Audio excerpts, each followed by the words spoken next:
विद्यार्थी मित्रांनो, आज आपण अ, भूगोलाचं लेक्चर घेतोय. याच्यामध्ये महाराष्ट्राच्या संदर्भातली माहिती बघूया अगोदर. महाराष्ट्राची स्थापना 1 मे 1960 रोजी झाली. द्विभाषिक राज्य. मुंबई राज्य 1 नोव्हेंबर 1956 रोजी स्थापन झाले. एक 1 नोव्हेंबर 1956. त्यानंतर बॉम्बे पुनर्रचना कायदा आला 1960. याद्वारे 1 मे 1960 रोजी महाराष्ट्र व गुजरात हे दोन राज्य निर्माण करण्यात आले.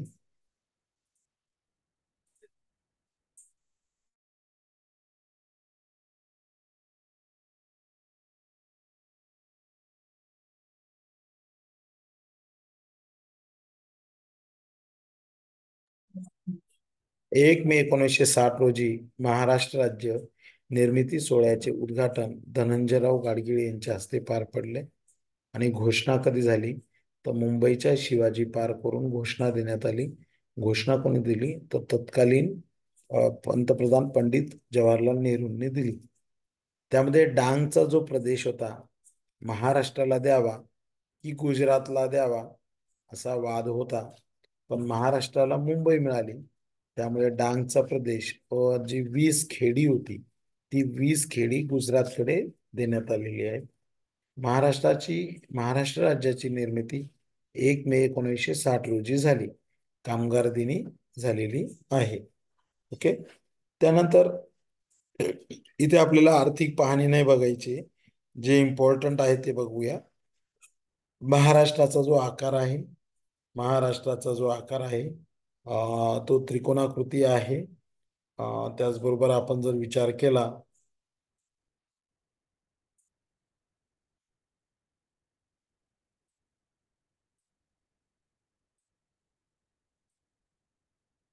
तर महाराष्ट्राचा आकार हा त्रिकोणाकृती आहे. पण या त्रिकोणाचा पाया उलटा आहे. मध्ये नागपूर करार झाला होता 1953 मध्ये. तो करार आपण एकदा समजून घेऊया. संयुक्त महाराष्ट्राच्या निर्मितीच्या वेळी विदर्भाने फार खळबळ केली. मात्र स्वामीजीने बिनशर्त महाराष्ट्रावर विश्वास ठेवून मराठवाडा संयुक्त महाराष्ट्रामध्ये सामील केला. स्वामीजींबद्दल एस. एम. जोशी असं म्हणाले, स्वामी रामानंद तीर्थ नाव भारतात प्रादेशिक ऐक्य लोकशाही यांच्या संदर्भात सुवर्ण अक्षरांनी लिहावे लागेल. तर स्वामी म्हणजे काय तुम्हाला समजलं असेल की स्वामीजी म्हणजे स्वामी रामानंद तीर्थ हे नाव भारतात प्रादेशिक ऐक्य आणि लोकशाही या संदर्भात सुवर्ण अक्षरांनी लिहावे लागेल. इतिहास प्रसिद्ध नागपूर करारावर स्वामीजींचे स्नेही देवी सिंह चौहान गुरुजी यांनी मराठवाड्याचे प्रतिनिधी म्हणून स्वाक्षरी केली. म्हणजे संयुक्त महाराष्ट्राची निर्मितीच्या वेळी विदर्भाने खळबळ केली. मात्र स्वामीजींनी मात्र बिनशर्त महाराष्ट्रावर विश्वास ठेवून मराठवाडा हा संयुक्त महाराष्ट्रामध्ये सामील केला होता. नाही तर तो भाग गुजरातमध्ये गेला असता. हा आहे नागपूर करार. 28 सप्टेंबर 1953 आहे नागपूर करार. त्यानंतर पुढे बघूया आपण. महाराष्ट्राचा स्थान विस्तार आकार यामध्ये जे महत्वाचं आहे तेवढंच आपण बघणार आहोत. महाराष्ट्राचा भारत व महाराष्ट्राचा अक्षरवृत्ती व रेखावृत्ती विस्तार. परीक्षेला जर प्रश्न आला भारताची प्रमाण वेळ. भारताच्या प्रमाण वेळीचा जर आपण विचार केला तर भारताची प्रमाण वेळ याच्यामध्ये 82 अंश 30 मिनिटे रेखावृत्तावरून ठरलेली आहे.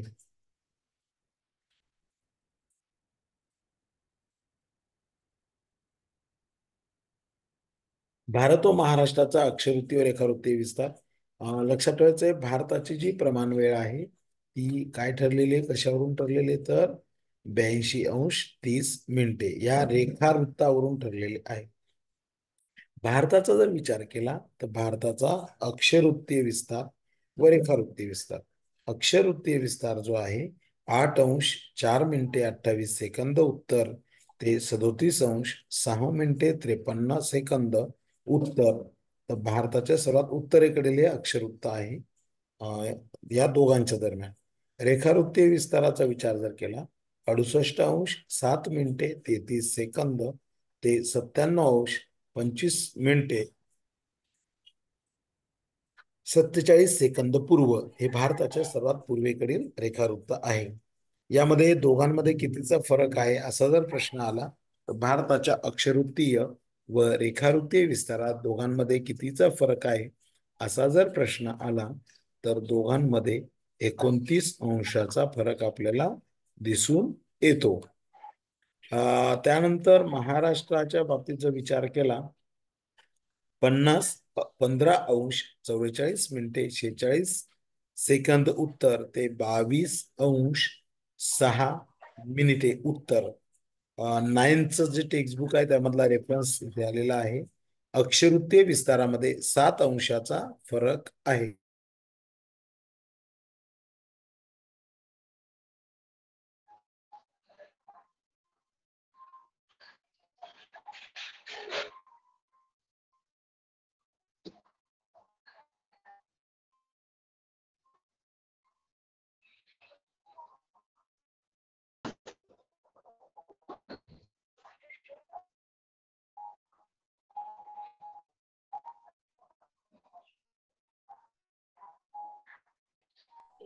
आता याच्यामध्ये रेफरन्स जे 9th टेक्स्टबुक आलेलं आहे त्याच्यामध्ये म्हटलेल्या प्रमाणे इथे सगळ्यात महत्वाची गोष्ट जी आहे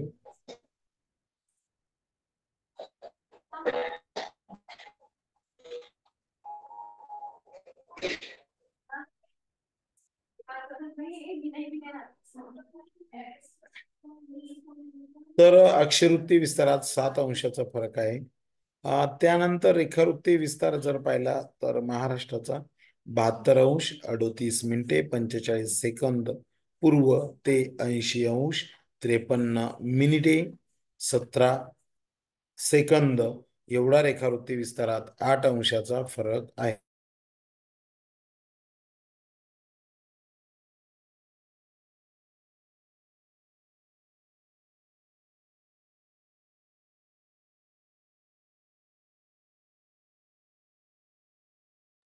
आता याच्यामध्ये रेखावृत्ती विस्तारात 8 अंशाचा फरक आहे. अक्षरवृत्तीय विस्तारात 7 अंशाचा फरक आपल्याला दिसून येतो. त्याच्यानंतर अक्षरवृत्त रेखावृत्त बाबत भारताचा जर विचार केला तर भारत हा आशिया खंडामध्ये उत्तर पूर्व गोलार्धात आहे. म्हणजे उत्तर गोलार्धामधल्या पूर्व भागात म्हणजे उत्तर पूर्व गोलार्ध ही आपली सीमा आहे. तिथे आपला भारत देश आहे. भारताच्या पश्चिमेला महाराष्ट्र आहे. अक्षरवृत्त व रेखावृत्त बाबत आपण जर विचार केला 6th स्टँडर्डच्या बोर्डमध्ये दिलेले एकूण अक्षरवृत्त किती आहेत तर एकूण अक्षरवृत्त हे 181 आहेत. यावरून तापमान कळतं आपल्याला. अक्षरवृत्तावरून काय समजतं तापमान कळतं. एकमेकांना हे समांतर असतात. विषुववृत्तापासून ध्रुवापर्यंत त्यांची लांबी कमी कमी होत जाते. म्हणजे विषुववृत्तापासून तर ध्रुवापर्यंत लांबी कमी कमी होत जाते. रेखावृत्त जे आहेत ती टोटल 360 आहेत. 0 अंश रेखावृत्त कुठून गेलंय हा प्रश्न टीईटी मध्ये विचारला गेलाय. ग्रीनिच नावाचं जे शहर आहे लंडन या शहरावरून गेलंय. यावरून वेळ ठरवली जाते. 180 अंश रेखावृत्तावर रेंगल बेट आहे. सर्व रेखावृत्ते आकाराने सारखेच असतात. रेखावृत्ते रेखावृत्ते अर्धवर्तुळाकार असतात. 2 रेखावृत्तांमधील अंतर जे आहे विषुववृत्तावर सर्वात जास्त अंतर 111 किलोमीटर आहे. कर्कवृत्त आणि मकरवृत्ताचा जर विचार केला तर 102 किलोमीटर आहे. आणि आर्क्टिक आणि अंटार्क्टिका खंडाचा विचार जर वृत्ताचा विचार केला तर 44 किलोमीटर एवढं 2 रेखावृत्तामधील अंतर आहे. तर 180 रेखावृत्तावर रेंगल नावाचं बेट आहे एवढं लक्षात ठेवा. आणि वेळ जी जगाची ठरलेली आहे ती ग्रीनिच वरून लंडन हे जे ग्रीनिचचं शहर आहे ग्रीनिच नावाचं शहर आहे जे लंडन मध्ये स्थित आहे त्या शहरावरून वेळ ठरवण्यात आलेली आहे. महाराष्ट्राच्या क्षेत्रफळाचा जर विचार केला तर महाराष्ट्राच्या क्षेत्रफळात भारतात 3रा क्रमांक आहे. क्षेत्रफळाच्या दृष्टीने पहिल्या क्रमांकाला राज्य आहे राजस्थान, दुसरे मध्य प्रदेश, 3 नंबरला महाराष्ट्र आहे. सर्वात कमी क्षेत्रफळ गोव्याचं आहे, 3,772 चौरस किलोमीटर, अतिशय कमी क्षेत्रफळ आहे. आणि सिक्कीमचं आहे. यामध्ये महाराष्ट्राचं क्षेत्रफळ जर पाहिलं तर 3,07,713 चौरस किलोमीटर, म्हणजे 307.70 लाख हेक्टर एवढं महाराष्ट्राचं क्षेत्रफळ आहे. एकूण भारताचा जर विचार केला तर भारताच्या एकूण क्षेत्रफळापैकी 9.36% क्षेत्रफळ महाराष्ट्राने व्यापलेलं आहे. तर भारताचं एकूण क्षेत्रफळ जेवढं आहे, समजा 100% धरलं तर 100%पैकी जवळजवळ 9.36% क्षेत्रफळ महाराष्ट्राने व्यापले आहे. महाराष्ट्र जरी क्षेत्रफळात तिसरा असला तरी लोकसंख्येच्या बाबतीत मात्र भारतात दुसऱ्या क्रमांकावर आहे. उत्तर प्रदेश 19 कोटी आणि महाराष्ट्र 11 कोटी. भारताचे आता हे जे आकडे आहेत ते जुने आकडे आहेत, त्यामुळे या आकड्यांवर आपण जाऊ नये. क्षेत्रफळ तर काही बदलणार नाहीये, परंतु हे आकडे वेगळे आहेत. याच्यामध्ये भारताचा क्षेत्रफळाचा विचार जर केला तर भारताचं क्षेत्रफळ जे आहे ते 32,87,263 32,87,263 चौरस किलोमीटर, जगाच्या 2.42%, चीनच्या क्षेत्रफळाच्या 1/3. जगात भारताचा क्षेत्रफळात 7वा क्रमांक आहे. आता याचा क्रम याचा क्रम जो आहे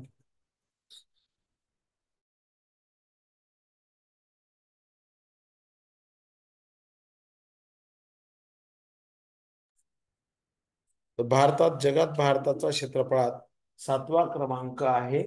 याच्यामध्ये रशिया, कॅनडा, चीन, USA, ब्राझील, ऑस्ट्रेलिया आणि भारत. तर हे 7वा क्रमांक, जगात भारताचा क्षेत्रफळ 7वा क्रमांक आहे. याच्यामध्ये आहे रशिया, नंबर 2 कॅनडा, देन चीन, USA, ब्राझील, ऑस्ट्रेलिया आणि भारत. महाराष्ट्राचं स्थान विस्तार जर आपण पाहिलं तर महाराष्ट्र आणि भारताचा विचार जर केला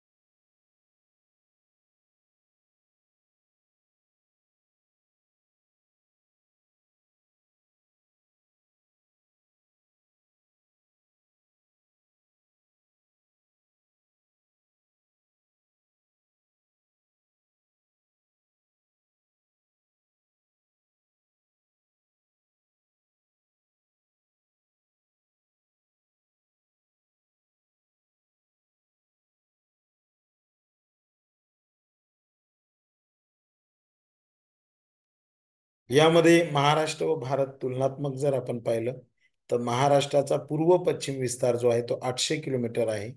भारताचा 2,933 किलोमीटर आहे. पूर्व पश्चिम विस्तार लक्षात ठेवा. दक्षिण उत्तर विस्तार जो आहे महाराष्ट्राचा 720 किलोमीटर आहे, तर भारताचा 3214 म्हणजे 3,214 किलोमीटर आहे. महाराष्ट्राचा पूर्व पश्चिम विस्तार हा दक्षिण उत्तर विस्तारापेक्षा अधिक आहे, म्हणजे पूर्व पश्चिम विस्तार हा जास्त आहे. आणि भारताचा दक्षिण उत्तर विस्तार हा पूर्व पश्चिम विस्तारापेक्षा अधिक आहे. हे तुम्हाला नकाशावरून लवकर लक्षात येईल. सागर किनारा जर महाराष्ट्राचा विचार केला तर 720 किलोमीटर लांबीचा लाभलेला आहे.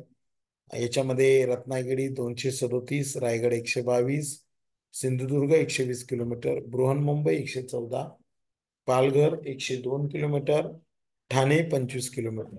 तर एवढ्या जिल्ह्यांना सागर किनारा लाभलेला आहे. सागरी किनारा इकडे भारताचा विचार केला तर मुख्य भूमी आहे 6,100 किलोमीटर. सर्वाधिक आहे गुजरात, सर्वात कमी आहे गोवा. टोटल सागरी किनारा जो आहे तो आहे 7,517, म्हणजे मुख्य भूमीला लागून 6,100. आणि बेट जे आहेत लक्षद्वीप, अंदमान, यासारखी जी बेटं आहे त्यांचा किनारा आपण जर टोटल पकडला तर तो आहे 1417. म्हणजे टोटल जर विचार आपण केला तर या टोटलमध्ये आपल्याला असं लक्षात येईल की टोटल जो विस्तार आहे तो 7516.56 56 किलोमीटर. राजकीय भूगोलाचा जर विचार केला तर महाराष्ट्राचे पूर्वी 4 शासकीय प्रशासकीय विभाग होते. आता सध्या 6 प्रशासकीय विभाग आहे. औरंगाबाद आहे, नागपूर आहे, पुणे आहे, अमरावती आहे, नाशिक आहे, कोकण आहे. महाराष्ट्राचा प्रशासकीय विभागावर चढता उतरता क्रम किंवा क्षेत्रफळामध्ये सर्वाधिक तालुके, सर्वाधिक जिल्हे, सर्वाधिक जिल्हे, सर्वाधिक अशा स्वरूपाचे प्रश्न विचारले जातात. आता महाराष्ट्राचा प्रशासकीय विभाग जर आपण पाहिला तर सर्वाधिक तालुके कोणत्या विभागात, सर्वाधिक जिल्हे, सर्वाधिक क्षेत्रफळ, सर्वाधिक क्षेत्र असणारे जिल्हा त्या त्या विभागातील कमी क्षेत्र जिल्हे. तालुक्यांच्या बाबतीत जर आपण विचार केला तर आपल्या असं लक्षात येईल तालुक्यांच्या बाबतीत की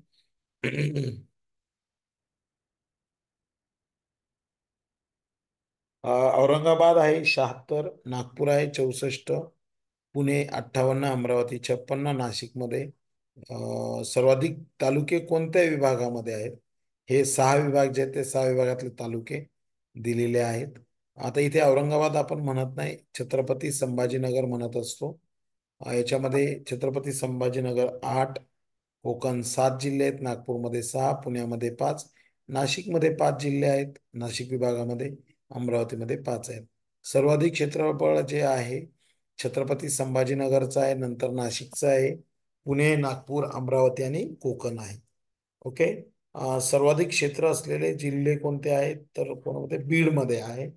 याच्यामध्ये म्हणजे सर्वाधिक त्या विभागातलं औरंगाबाद मधला सर्वाधिक क्षेत्र असला जिल्हा कोणता तर बीड आहे आणि सर्वात कमी हिंगोली आहे. नाशिकमध्ये नगर जास्त मोठं आहे आणि नंदुरबार सगळ्यात कमी आहे. पुण्यामध्ये पुणे आणि कोल्हापूर, पुणे मोठा आहे, कोल्हापूर लहान आहे. नागपूरमध्ये गडचिरोली मोठा आहे, भंडारा लहान आहे. अमरावतीमध्ये यवतमाळ मोठा आहे, क्षेत्रफळाच्या दृष्टीने वाशिम लहान आहे. कोकणामध्ये रत्नागिरी आहे आणि मुंबई शहर सर्वात कमी आहे, 157 क्षेत्रफळ ज्याचं आहे ते. आता क्षेत्रफळानुसार क्रम लावायचा ठरला तर महाराष्ट्रातील सर्वाधिक क्षेत्रफळाचे जिल्हे कोणते तर सगळ्यात मोठा जिल्हा आहे नगर, नगर नंतर पुणे आणि पुण्यानंतर नाशिक, सोलापूर आणि मग गडचिरोली. ओके. सर्वात कमी क्षेत्रफळांमध्ये मुंबई शहर आहे 157, मुंबई उपनगर 446, भंडारा 3896, ठाणे आणि मग हिंगोली या पद्धतीने आहे. तालुक्यानुसार जर क्रम लावला तर याच्यामध्ये सर्वाधिक तालुके असणारा जिल्हा यवतमाळमध्ये, तालुके असणारा जिल्हा यवतमाळ 16 तालुके आहेत, नांदेडमध्ये 16 आहेत. कमी तालुके मुंबईमध्ये तालुकेच नाही, शहर उपनगरमध्ये 3 आहेत, धुळ्यामध्ये 4 तालुके, हिंगोलीमध्ये 5 तालुके. 15 तालुके असणारे कोण आहेत तर राजनाच असं लक्षात ठेवायचं आहे. रायगड, जळगाव, नाशिक आणि चंद्रपूर. राजनाच म्हणजे रा म्हणजे रायगड, ज म्हणजे जळगाव, ना म्हणजे नाशिक आणि च म्हणजे चंद्रपूर. 15 तालुके. 14 तालुके कोणाचे आहेत तर नाप, नाप शब्द लक्षात ठेवा. N stands for Nagpur, A stands for Amravati, A stands for Ahmednagar and P stands for Pune. 14 तालुके. काही महत्वाचे तालुके लक्षात ठेवणं गरजेचं आहे, त्यासाठी काही तालुके देण्याचा प्रयत्न आहे.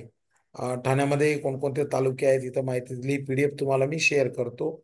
ओके. चला, महत्वाचे काही तालुके इथे दिलेले आहेत.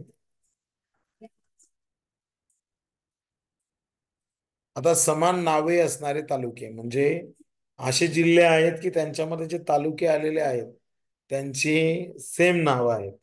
ही गंमतच आहे बघा याच्यामध्ये. कर्जत नावाचा जो तालुका आहे ना तो नगरमध्ये पण आहे आणि रायगडमध्ये पण आहे. ओके. इथं कन्फ्युजन होतं आपलं, त्यामुळे लक्षात ठेवायचं आहे नगर आणि रायगडमध्ये दोन्ही ठिकाणी कर्जत नावाचा तालुका. खेड नावाचा तालुका रत्नागिरीमध्ये पण आहे, पुण्यामध्ये पण आहे. शिरूर नावाचा तालुका बीड जिल्ह्यात आहे, पुणे जिल्ह्यात आहे. कारंजा नावाचा तालुका वर्ध्यामध्ये आहे, वाशिममध्ये आहे. मालेगाव नावाचा तालुका हा नाशिकमध्ये पण आहे आणि वाशिममध्ये आहे. नांदगाव नावाचा तालुका नाशिकमध्ये आहे, अमरावतीमध्ये आहे. कळंब नावाचा तालुका उस्मानाबाद मध्ये पण आहे, यवतमाळ मध्ये पण आहे. त्यानंतर पुढे आहे बार्शीमध्ये, बार्शी सोलापूरमध्ये पण आहे, अकोल्यामध्ये बार्शी टांकळी आहे. सेलू नावाचा तालुका वर्ध्यामध्ये पण आहे आणि परभणीमध्ये पण आहे. या पद्धतीने आहे. बाकी तालुके जिल्हे इथे दिलेले आहेत. आता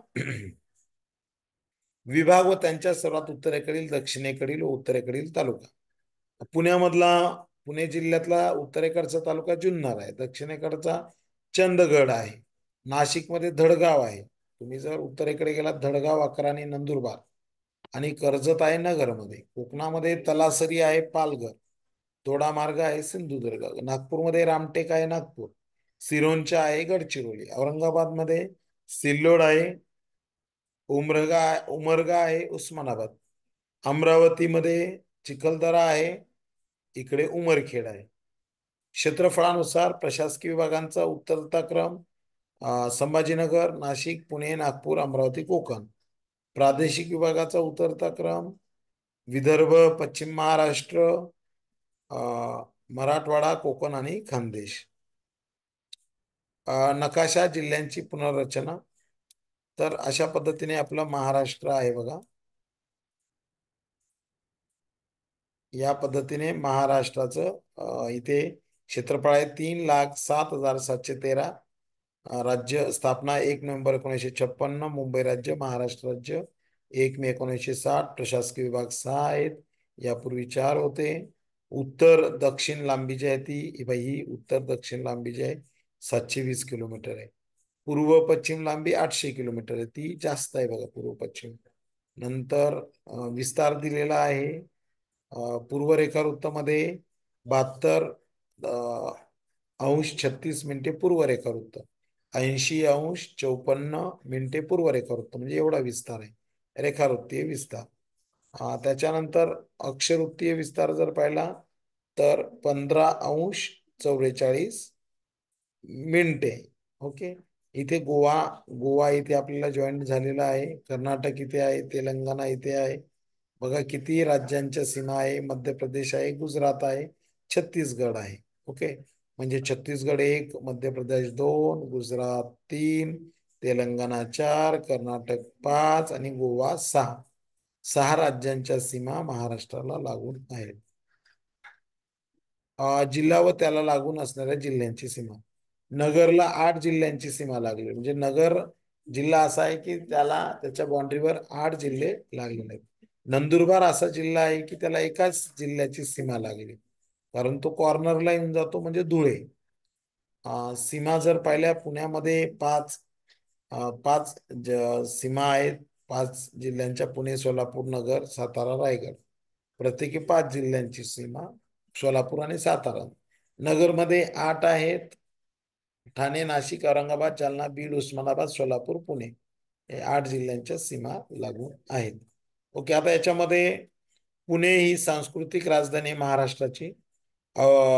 संभाजीनगर जे आहे ती पर्यटन राजधानी आहे. आणि मुंबई ही भारताची आर्थिक राजधानी. महाराष्ट्राची राजधानी तर आहेच, पण भारताची आर्थिक राजधानी कोणती, तर मुंबई आहे. एवढं लक्षात ठेवायचं आहे. पुनर्रचनेवर 100% प्रश्न येतो, त्यामुळे यात चुका करायच्या नाही. 1 मे 1981 ला जिल्ह्यांची पुनर्रचना झाली, 1981 मध्ये. तेव्हा महाराष्ट्राची जेव्हा निर्मिती झाली तेव्हा 26 जिल्हे होते, आता 36 आहेत. रत्नागिरीमधून सिंधुदुर्ग तयार झाला, छत्रपती संभाजीनगर मधून जालना तयार झाला. AR अंतुले तेव्हा होते चीफ मिनिस्टर. 16 ऑगस्ट 1982, 26 ऑगस्ट 1982 या 2 दिवशी काय झालं तर उस्मानाबाद मधून लातूर, ज्याला धाराशिव आपण म्हणतो उस्मानाबादला, लातूर नावाचा जिल्हा झाला. आणि चंद्रपूर मधून गडचिरोली. त्यावेळेस बाळासाहेब भोसले मुख्यमंत्री होते. 4 ऑक्टोबर 1990 आणि 1 जुलै 1998 जेव्हा बृहन्मुंबईमधून मुंबई उपनगर, शरद पवार मुख्यमंत्री होते. अकोल्यातून वाशिम झालं, धुळ्यातून नंदुरबार झालं. त्यावेळेस 1998ला मनोहर जोशी मुख्यमंत्री होते. 1 मे 1999 मध्ये परभणीतून हिंगोली तयार झालं, भंडाऱ्यातून गोंदिया तयार झालं. त्यावेळेस नारायण राणे मुख्यमंत्री होते. आपलं 1 मिनिटाचं लेक्चर राहिलंय अजून फक्त. त्यानंतर पुढे आहे